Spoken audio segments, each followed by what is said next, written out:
కార్తీక మాసంలో మనకు ఒక నిష్ట పెట్టారు కదా, 3 గంటలకి లెగిసి ఇంకా మనకి సూర్యోదయం అవ్వక ముందుని పూజ చేసుకొని దీపం పెట్టి ఇవన్నీ చేయాలి అంటున్నారు. బాగుంది, కానీ కేవలం అది కార్తీక మాసానికే వర్తించకుండా మొత్తం అది మనం కంటిన్యూ చేయాలంటున్నారు.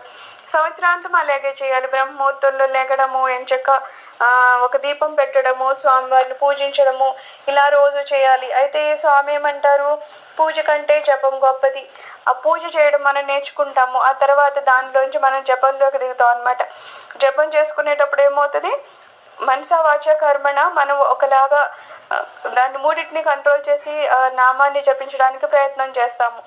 అయితే జపం కన్నా కూడా ధ్యానం గొప్పది అంటున్నారు. ఎప్పుడైతే ఆత్మ ధ్యానంలోకి వెళ్తామో ఇంకా అక్కడ 3 కూడా పనిచేయవన్నమాట. ఆలోచన రహిత స్థితికి వెళ్ళిపోతాము.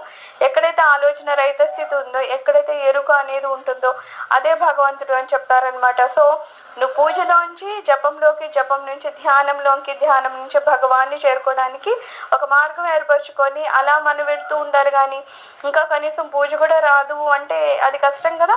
అలా కాదు, నీ జీవితం అయిపోతుంది, చాలా జాగ్రత్తగా జీవితాన్ని ఉపయోగించుకో అని చెప్తున్నారనమాట. సో కనీసంలో కనీసం పూజ చేయడము, పంచోపచారాలు చేయడం, అవన్నీ మనం చేయడం, ప్రొద్దున్నే సంజకు ముందే బ్రహ్మముహూర్తంలో లెగడము, ఇవన్నీ మనం ఆచరిస్తేనే కదా అలవాటు కింద మారుతుంది. సో ఏమంటున్నారు, ఖచ్చితంగా ఆచరించి ఒక అలవాటుగా చేసుకొని ఏ కొంచెమే కదా జీవితం ఉంది, ఆ జీవితం ఎంత ఉంది అనేది మనకి తెలియదు కదా.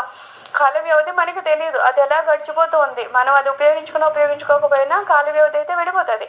సో మనం భగవంతుని చేరుకోవాలనేది మన లక్ష్యం. మనం లక్ష్యం చేరుకున్నామా బాగుంది, లేకపోతే ఎక్కడో మధ్యలో ఉండిపోతాము, మళ్ళీ జన్మ మరణాలు, ఆ తర్వాత కూడా ఏదో మనిషి జన్మలు ఎత్తాలని ఏమి లేదు కదా, ఏవేవో యోనుల్లోకి వెళ్ళిపోతాం.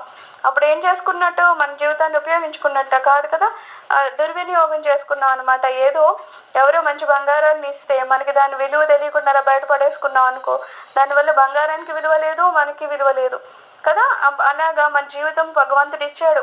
ఏదో పుణ్యఫలాలు, ఎన్ని కోట్ల నుంచో మనం ఏదో మంచి పుణ్యం చేస్తే మానవ శరీరం దొరుకుతుందంట. ఈ శరీరం దొరికినందుకు కనీసం మనం పూజ అనే ఒక తంతును మొదలు పెడితే అక్కడి నుంచి మనం జపం నుంచి ధ్యానం నుంచి ఆత్మస్థితికి వెళ్ళిపోతాం అనమాట.